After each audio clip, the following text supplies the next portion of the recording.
Hello everyone, Sharda institute की online classes में मैं आपका स्वागत करता हूं। तो आज हम जो है अपनी दिल्ली सल्तनत की तीसरे लेक्चर सीरीज को देखेंगे, जिसमें मैं आपको बताऊंगा कि किस तरीके से कुतुबुद्दीन ऐबक के बाद जो है इल्तुतमिश, जो कि उनका दामाद था, उन्होंने राजगद्दी को संभाला। हालांकि उनका पुत्र, उनका बेटा जो आराम शाह था, वो भी राजगद्दी संभाल सकता था, लेकिन अपनी काबिलियत ना होने की वजह से उन्होंने राजगद्दी नहीं संभाली, या समझो संभाल नहीं पाए। उनके जीजा साहब यानी कि इल्तुतमिश ने जो है वो राजगद्दी संभाली और दिल्ली सल्तनत को आगे लेकर गए। तो उसी सीरीज को कंटिन्यू करते हुए हम आज की लेक्चर की शुरुआत करते हैं। तो बात करते हैं इल्तुतमिश की। तो इल्तुतमिश जो है कुतुबुद्दीन ऐबक के बाद भारत का दूसरा जो है शासक बनता है, जिसे रियल फाउंडर ऑफ दिल्ली सल्तनत भी कहा जाता है। दिल्ली सल्तनत का वास्तविक संस्थापक कहा जाता है। इसकी कुछ वजह है। वजह क्या है कि 1210 से 1236 तक तो पहली बात इन्होंने रूल किया था। और वजह क्या है कि उन्हें दिल्ली सल्तनत का रियल फाउंडर बोला जाता है? वजह यह है कि भाई कुतुबुद्दीन ऐबक के मरने के बाद, कुतुबुद्दीन ऐबक के मरने के बाद उन्होंने जो राज्य अपने अंडर किए थे, उन्होंने जो एरिया जीते थे, जो अपने नियंत्रण में किए थे, वो सभी क्षेत्र जो है अपने आप को स्वतंत्र घोषित करने लगे थे और आजाद होने लगे थे। उन्हें लग रहा था कि ऐबक मर गया तो अब हमें किसी के नियंत्रण में रहने की आवश्यकता नहीं है, लेकिन ऐसा था नहीं। इल्तुतमिश ने क्या करा था, जो राजा अलग हो रहे थे उन सभी को उसने वापस इकट्ठा किया इल्तुतमिश ने, और सभी को अपने नियंत्रण में लेके आया।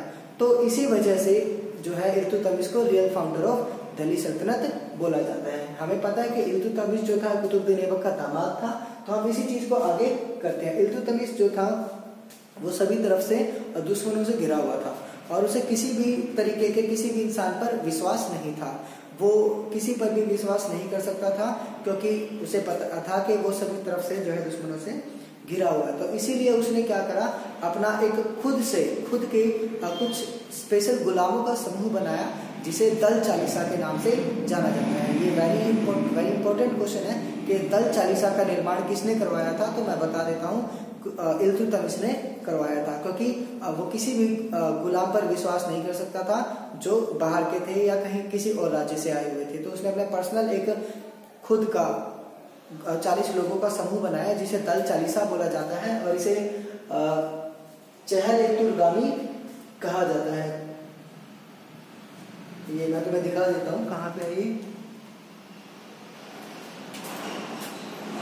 तुर्कानी चहलगामी भी कहा जाता है इसे। इसका निर्माण जो है कुतुबुद्दीन ऐबक ने करवाया था।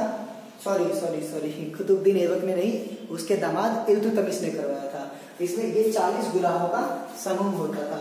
तो अब बात करते हैं हम कुछ मतलब लड़ाइयों की जो कि इल्तुतमिश ने लड़ी हैं। तो एक इमेजिन करो एक सिचुएशन कि भाई मोहम्मद गौरी के स्लेव कुतुबुद्दीन ऐबक, और कुतुबुद्दीन ऐबक के अलावा और भी स्लेव थे। मैंने आपको बताया था कि मोहम्मद गौरी के स्लेव एक नहीं बहुत थे, लेकिन कुतुबुद्दीन ऐबक ने जब राजगद्दी संभाली, हम कुतुबुद्दीन ऐबक की बात कर रहे हैं, जो पहला रूलर था, पहला फाउंडर था दिल्ली सल्तनत का, फाउंडर ऑफ दिल्ली सल्तनत, तो उसकी बात कर रहे हैं। तो कुतुबुद्दीन ऐबक एक स्लेव था। इसी तरीके से 2 स्लेव और थे, किसके? मोहम्मद गौरी के। तो मोहम्मद गौरी के जो 2 स्लेव थे, उनमें से एक का नाम तो था कुतुबुद्दीन ऐबक जो राजा बना था, एक का नाम यालदोज और एक का नाम नासिरुद्दीन। तो यालदोज और नासिरुद्दीन भी जो थे वो राजा बनने के लायक थे, लेकिन कुतुबुद्दीन ऐबक को मोहम्मद गौरी ने जो है, मतलब मोहम्मद गौरी ने नहीं, एक्चुअली उसके मरने के बाद, मैंने तुम्हें बताया था कि उसके मरने के बाद जो कुतुबुद्दीन ऐबक था वो उस समय इंडिया के कुछ स्टेट पर सूबेदार था। तो ऑब्वियस ही बात है, वो जब मर जाएगा तो उसी को वहाँ का राजा बना दिया जाएगा। और जो अमीर होते थे उस समय, जो अमीर होते थे, उन्होंने, अमीर मतलब कुछ एक बड़ी पद होती थी, काफी ऊंची पोस्ट होती थी, उसके लोगों ने क्या करा, एक मीटिंग करी और उस मीटिंग में कुतुबुद्दीन ऐबक को जो है सूबेदार था और फिर उसे कमाई का राजा बना दिया। तो इस बात का बुरा जो है किन्हें लगा? वो लगा याल्दोज और नासिरुद्दीन को लगा। तो याल्दोज और नासिरुद्दीन को जब इस बात का बुरा लगा तो क्या वो लड़ाई करेंगे या नहीं करेंगे? बिल्कुल करेंगे। और युद्ध की नीति बनाएंगे या नहीं बनाएंगे? बिल्कुल बनाएंगे। लेकिन ऐबक के समय पर वो उस पर युद्ध नहीं कर पाते हैं, क्योंकि ऐबक सिर्फ 4 साल तक ही शासन करता है। लेकिन जब इल्तुतमिश शासन पर आता है तो वो पूरी प्लानिंग बनाते हैं। कौन? याल्दोज और नासिरुद्दीन। किस पर अटैक करने के लिए? इल्तुतमिश पर अटैक करने के लिए, कि भाई हम ऐबक को तो कुछ कर नहीं पाए क्योंकि वो छोटे समय तक के लिए शासक रहा, लेकिन हाँ हम इल्तुतमिश को उसकी राजगद्दी से हटा देंगे। लेकिन क्या वो इल्तुतमिश को राजगद्दी से हटा पाएंगे? मोहम्मद गोरी के जो 2 स्लेव थे, याल्दोज और नासिरुद्दीन, देखते हैं। तो होता क्या है कि इल्तुतमिश और याल्दोज के बीच में बैटल ऑफ तराइन थर्ड होता है। Battle of Tarain first Prithviraj Chauhan और Muhammad Ghori, battle of Tarain second Prithviraj Chauhan और मोहम्मद गौरी, जिसमें मोहम्मद गौरी जीत गया था। अब बैटल ऑफ तराइन थर्ड होता है जो याल्दोज और इल्तुतमिश के बीच में होता है। तो याल्दोज और इल्तुतमिश के जो बीच में बैटल ऑफ तराइन होता है वो 1216 में होता है। और इसमें क्या होता है, याल्दोज बहुत बुरी तरीके से इल्तुतमिश से हार जाता है।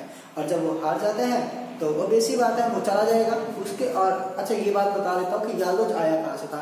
याल्दोज तो था एक गजनी नाम का शहर है अफगानिस्तान में, अफगानिस्तान वाले रीजन में, वहां से आया था। तो याल्दोज के जाने के बाद याल्दोज वापस चला गया। उसके जाने के बाद में एक और भी तो दुश्मन था, कौन? नासिरुद्दीन। तो नासिरुद्दीन भी क्या करता है, आक्रमण करता है इल्तुतमिश पर। तो इल्तुतमिश पर जब उसका आक्रमण होता है तो वो नासिरुद्दीन को भी हरा देता है। उनका जो युद्ध होता है वो होता है सिंधु घाटी के, सिंधु नदी के किनारे, घाटी नहीं है एक्चुअली, सिंधु नदी के किनारे होता है। तो सिंधु नदी के किनारे जब ये युद्ध चल रहा होता है तो इस युद्ध में जो हार होती है वो नासिरुद्दीन की होती है, और उसकी हार होने के बाद वो उसी नदी में कूदकर अपनी जान दे देता है। तो इस तरीके से जो 2 दुश्मन थे, किसके? कुतुबुद्दीन ऐबक के। लेकिन इल्तुतमिश के राजा बनने के बाद वो दुश्मन हो गए थे इल्तुतमिश के भी, और इल्तुतमिश ने उन दोनों दुश्मनों को अपने रास्ते से हटा दिया, जो कि उसके रास्ते का सबसे बड़ा कांटा थे।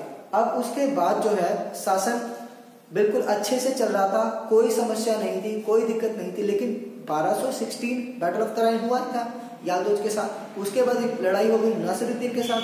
देन फिर खतरा मंडराता है मंगोल के शासक चंगेज खान का। चंगेज खान बहुत खतरनाक आदमी था, और वो क्या पूरे मंगोल जो थे वो बहुत खतरनाक लोग थे। तो अब मंगोल, मैं तुम्हें एक सिचुएशन देता हूँ। 1221 1221 रुपए का कन्यादान डाल दो भाई। तो 1221 एडी में क्या होता है, मंगोल का शासक चंगेज खान क्या करता है, एक इंसान का नाम बताता हूं मैं तुम्हें, पहले यहाँ पे देखते हैं। मंगोल का शासक चंगेज खान, और यहाँ का शासक था जलालुद्दीन मंगबरनी। जलालुद्दीन मंगबरनी जो था ये ईरान का शासक था। यहाँ पे मैं तुम्हें सिचुएशन दे रहा हूँ। मंगोल का शासक चंगेज खान, ईरान का शासक जलालुद्दीन मंगबरनी, और दिल्ली का शासक इल्तुतमिश। अब होता क्या है कि मंगोल का जो शासक था चंगेज खान, वो ईरान के शासक जलालुद्दीन मंगबरनी पर अटैक करता है, लड़ाई करता है। इनकी लड़ाई चलती है, ये 1221 की बात हो रही है जहाँ पे कन्यादान डाला था। तो 1221 में जब इनकी लड़ाई चल रही होती है तो ये जो है जलालुद्दीन मंगबरनी युद्ध छोड़कर भाग जाता है, और भागते भागते कहाँ जाता है, अपनी दिल्ली में आ जाता है। और जब अपनी दिल्ली में आता है तो उस समय दिल्ली में कौन बैठा है, इल्तुतमिश बैठा है। कौन बैठा है, इल्तुतमिश बैठा है। तो भाई इल्तुतमिश से हाथ जोड़ के बोलता है कि भैया भैया इल्तुतमिश भाई साहब, मैं जलालुद्दीन मंगबरनी ईरान से आया हूँ, तुम मुझे बचाओ मंगोल के शासक किससे, चंगेज खान से। तो इल्तुतमिश देखता है भाई तू कौन, वो बोलता है भाई मैं मंगबरनी, जलालुद्दीन मंगबरनी ईरान का शासक, मदद मांगने आया और तुमसे मदद करो तुम मेरी।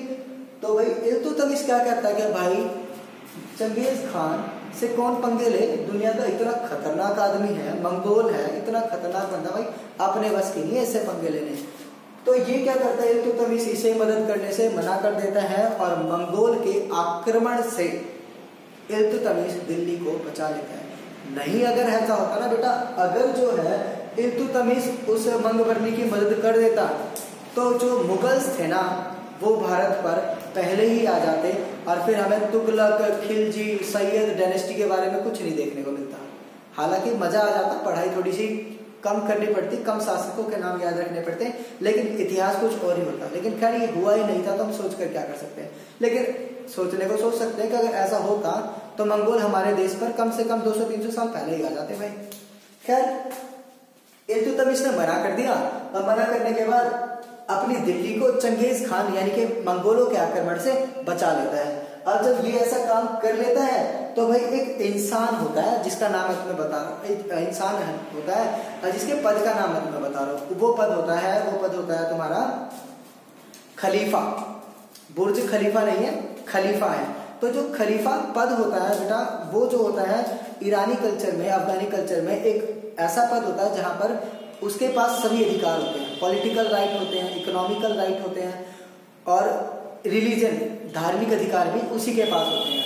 तो इसी वजह से उनके अफगान और ईरान वाले कल्चर में जो खलीफा का जो पद होता है वो सबसे ऊंचा पद माना जाता है।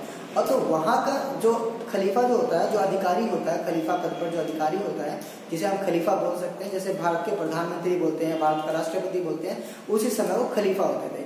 तो वो खलीफा अगर किसी को प्रमाण पत्र दे दे कि भाई तू एक स्वतंत्र शासक है और आने वाले समय में तेरे वंशज जो है ही अपने इस शासन के राज्यभार को संभालेंगे, इस शासन को संभालेंगे, तो फिर वो बहुत ही बड़ा पद माना जाता था। वो मतलब बहुत बड़ी बात मानी जाती थी। एक तरीके से कैरेक्टर सर्टिफिकेट दे दिया कि आने वाले समय में अब तुम्हारे बच्चे और उनके बच्चे और उनके बच्चे जो राजगद्दी को संभालेंगे।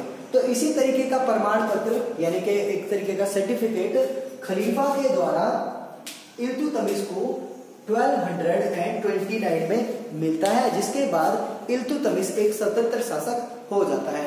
अब मैं बात करूं कुतुबुद्दीन ऐबक की, वो भी क्या था, स्लेव था। और ये जो इल्तुतमिश था दामाद तो था, लेकिन भाई कहीं से तो आया होगा। तो जो इल्तुतमिश था तुम्हारा, वो बदायूं वाले रीजन में गवर्नर था। अच्छा, कुतुबुद्दीन ऐबक का ही स्लेव था ये भी। कौन? इल्तुतमिश। जो बदायूं जगह का नाम है, वहां पर गवर्नर अपॉइंट कर रखा था कुतुबुद्दीन ऐबक ने। तो भाई वो कुतुबुद्दीन ऐबक भी स्लेव। उसके बाद जो दूसरा शासक बनता है इल्तुतमिश, वो भी कुतुबुद्दीन ऐबक का गवर्नर यानी कि स्लेव, बदायूं वाले एरिया का। तो इल्तुतमिश भी स्लेव था, इसीलिए ये भी स्लेव डायनेस्टी में ही आता है। हालांकि इसको बोल दिया गया था कि भाई आज के बाद से जो है कुतुबुद्दीन ऐबक का कोई चाचा का लड़का, कोई ताऊ का लड़का, मतलब आगे तुझसे नहीं बोल सकता कि मैं इस राजगद्दी का असली शासक हूँ। क्यों? क्योंकि मैंने तुझे वास्तविक शासक की पदवी दे दी है, अब तेरे बच्चे जो है आगे शासक कहलाए जाएंगे। और वही होता है कि इल्तुतमिश के बाद रजिया सुल्तान की कहानी है, फिर बाद में देखेंगे। तो फिलहाल तो इल्तुतमिश को जब ये शासक का पूरा पदभार मिल गया तो इल्तुतमिश ने कुछ निर्माण कार्य भी करवाए थे दिल्ली में।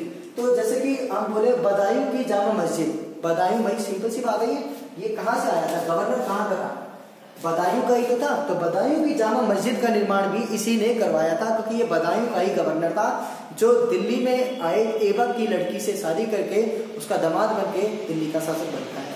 तो खैर अब आपके बदायूं की जामा मस्जिद का निर्माण करवा दिया। उसके बाद जो था इसका एक पुत्र था भाई, वो पुत्र जो था वो बंगाल का गवर्नर बना रखा था। मतलब बंगाल का गवर्नर कौन? इल्तुतमिश का बेटा। इल्तुतमिश के बेटे का नाम क्या?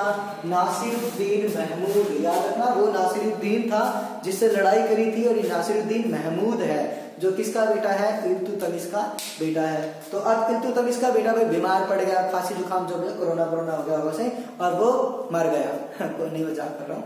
खैर कोई बीमारी रही होगी जिसके कारण उसकी मृत्यु हो गई, और उसकी मृत्यु के बाद जो इल्तुतमिश थे वो बहुत ही दुख में रहे, और उसी दुख के कारण उन्होंने एक बहुत ही बड़ी चीज का निर्माण करवाया था, और वो था भारत का पहला मकबरा, जिसकी वजह से इल्तुतमिश को मकबरे का पिता भी कहा जाता है, फादर ऑफ टॉम। कौन? इल्तुतमिश। क्यों? क्योंकि अपने बेटे की मरने के बाद उसकी याद में बनवाया था। कहाँ बनवाया था? अरे भैया अपने दिल्ली में बनवाया था।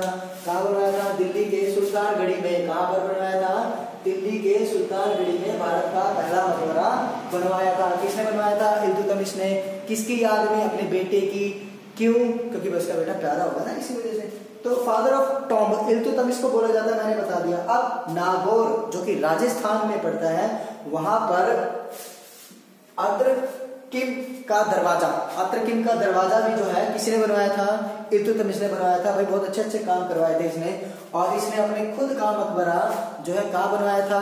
अपना खुद का मकबरा इसने कुतुब मीनार के पास बनवाया था। 1236 में इसका अंत हो गया था। ठीक है। अब इसने कुतुब मीनार के पास बनवाया था, तो तुम ये मत कहना कि इल्तुतमिश ने कुतुब मीनार बनवाया। कुतुब मीनार कुतुबुद्दीन ऐबक ने बनवाया था, लेकिन उसकी पहली, उसकी दूसरी, तीसरी और चौथी मंजिल का निर्माण इल्तुतमिश ने ही करवाया था। तो इल्तुतमिश का जो मकबरा है वो कुतुब मीनार के पास ही है। तो ये था इल्तुतमिश के बारे में, जिसने सन 1210 से लेके 1236 तक रूल किया दिल्ली पर। अप्रोक्स 26 ईयर्स तक इल्तुतमिश ने रूल किया है दिल्ली पर, जिसमें इसने बहुत सारे काम करवाए हैं। लेकिन हमें सभी काम इल्तुतमिश के याद नहीं रखने हैं, हमें सिर्फ वही काम, वही लड़ाइयाँ, वही बातें याद रखनी है जो एग्जाम में पूछी जाती हैं। बाकी सब याद करके हमें गड़े मुर्दे नहीं उखड़ने हैं। तो फिर इसके बाद कौन आएगी? इसके बाद रजिया सुल्तान आएगी। तो रजिया सुल्तान से पहले भी कुछ एक शासक छोटे मोटे रहे हैं, कुछ 1.5 साल 2 साल के बीच में। उन चीजों के बारे में भी हम अगली नेक्स्ट वीडियो में पढ़ेंगे। तब तक के लिए थैंक यू सो मच।